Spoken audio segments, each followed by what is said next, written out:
আজকে আবারও আরেকটি রিকোয়েস্টের ভিডিও নিয়ে এসেছি। এই ভিডিওটা দেওয়ার জন্য একটা দিদি আমাকে বলেছিল যে শরীরের অবাঞ্ছিত লোম কিভাবে দূর করা যায় সেই নিয়ে যেন আমি একটা ভিডিও তৈরি করি। তো আজকের ভিডিওটা আমি তোমাদের জন্য নিয়ে আসলাম একদম ঘরোয়াভাবে, খুব সহজে, মাত্র 1 মিনিটও না, কয়েক সেকেন্ডের মধ্যে তোমরা কিভাবে তোমাদের শরীরের অবাঞ্ছিত লোমগুলো অতি সহজে তুলে নিতে পারো।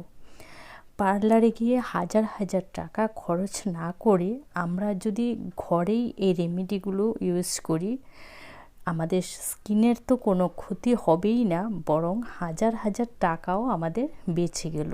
আর আমরা খুব সহজে অতি যত্ন সহকারে এই কাজটা করতে পারি, একদম দক্ষ হাতে, নিজের মতো করে, ঘরে বসেই। তো হ্যালো বন্ধুরা, আকাশ ডায়েরিতে সবাইকে স্বাগতম। যারা আমার চ্যানেলে নতুন আছো প্লিজ চ্যানেলটা সাবস্ক্রাইব করে পাশে থাকা বেল আইকনে ক্লিক করে দিও, তাহলে যখনই আমি আমার নতুন নতুন ভিডিও আপলোড দেব সবার আগে পৌঁছে যাবে তোমাদের কাছে। এই রেমেডিটা পুরুষদের ক্ষেত্রে কিন্তু কার্যকর হবে না, কারণ অনেকেই আমাকে কমেন্ট করেছে ছেলেরা যে দিদি এই রেমেডিটাকে এর আগে আমি যখন দিয়েছি যে ইউজ করতে পারবো কি না। এটা কিন্তু দাড়ি গোফের জন্য ইউজ করা যাবে না, কারণ ছেলেদের দাড়ি গোফ কিন্তু ভীষণ শক্ত হয়। আর এই রেমেডিটা যদি ইউজ করা হয় তাহলে কী হবে, স্কিনের ভীষণ ক্ষতি হবে। তো তার জন্য এটা ছেলেরা দাড়ি গোফের জন্য ইউজ করতে পারবে না। আদার দেন হাতের, পায়ের এবং গোপনাঙ্গের লোমগুলো কিন্তু অনায়াসে এরা ছেলে মেয়ে উভয়ই তুলে নিতে পারবে। তো ভিডিওটা তৈরি করার জন্য এখানে দেখো আমি একটা কড়াইতে দিয়ে দিয়েছি পরিমাণ মতো চিনি। তোমরা কতটা তৈরি করবে সেই হিসেবে চিনিটা দেবে, কারণ এটা তোমরা 1 মাসের জন্য করে রেখে দিতে পারো।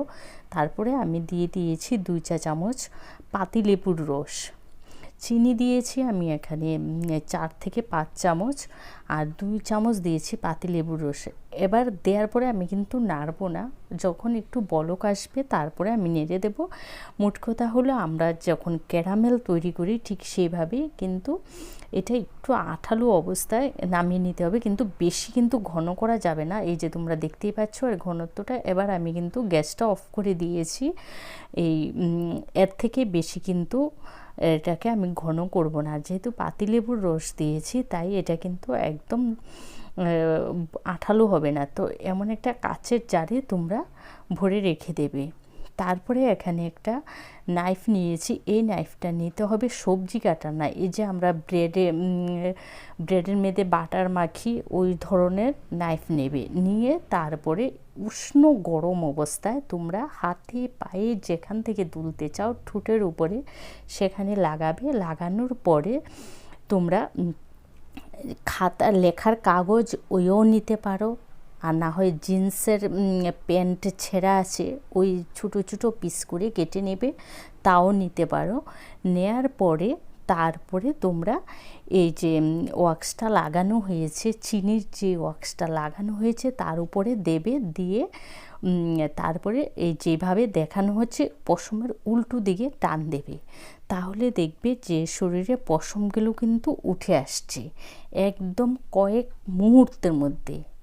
অবশ্যই আবারও বলছি, যে চিনির যে শিরাটা যে আমি তৈরি করেছি সেটা যখন লাগাবে গরমটা কিন্তু দেখে নেবে, যদি বেশি গরম দাও কিন্তু ফোসকা পড়ে যাবে, চামড়া উঠে যাবে। আর চিনিটা যখন তৈরি করবে তখন খেয়াল রাখতে হবে যেন এর মধ্যে কোনো দানা না থাকে। যদি দানা থেকে যায়, এটা যখন আমরা স্কিনে বসাবো তাহলে যে জায়গাটায় দানা থেকে যাবে সেই জায়গার কিন্তু চামড়াটা উঠে যাবে, সেটা তোমরা খেয়াল রাখবে।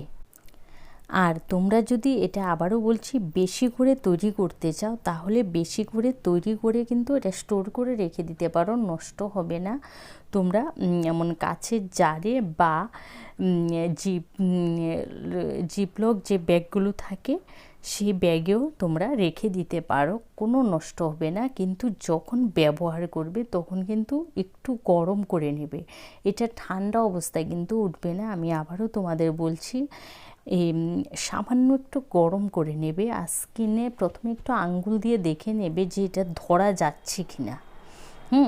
তারপরে স্কিনে লাগাবে, উল্টো দিকে টান দেবে। ভিডিওতে আমি যেইভাবে দেখিয়ে দিয়েছি ঠিক সেইভাবেই কিন্তু এই রেমেডিটা তৈরি করে লাগাতে হবে। প্রথমে পশমের দিকে লাগাবে, তারপরে টান দেবে পশমের উল্টো দিকে। আমি কিন্তু ভিডিওতে দেখিয়ে দিয়েছি, তোমরা ঠিক সেইভাবেই এই কাজটাকে করবে। তো আশা করি তোমরা বুঝেই গেছো, আমি ভিডিওতে যেভাবে দেখিয়ে দিয়েছি তোমরা অনায়াসে করে নেবে। আর আবারও আমি তোমাদের সতর্ক করে দিচ্ছি যে তোমরা কিন্তু অবশ্যই ক্যারামেলটা তৈরি করার সময় খেয়াল রাখবে যেন চিনির দানাটা না থাকে। এবার যখন এই ওয়াক্সটা করা হয়ে যাবে তখন ঠান্ডা জল দিয়ে কিন্তু ধুয়ে নেবে। সবচেয়ে ভালো হয় একটু বরফ জল রাখলে। গরম জল বা কোনো ফেস ওয়াশ, সাবান কিচ্ছু লাগাবে না, তাহলে কিন্তু স্কিনের ভীষণ ক্ষতি হবে। তোমরা অবশ্যই এই ঠান্ডা জল দিয়ে ধুয়ে নেবে।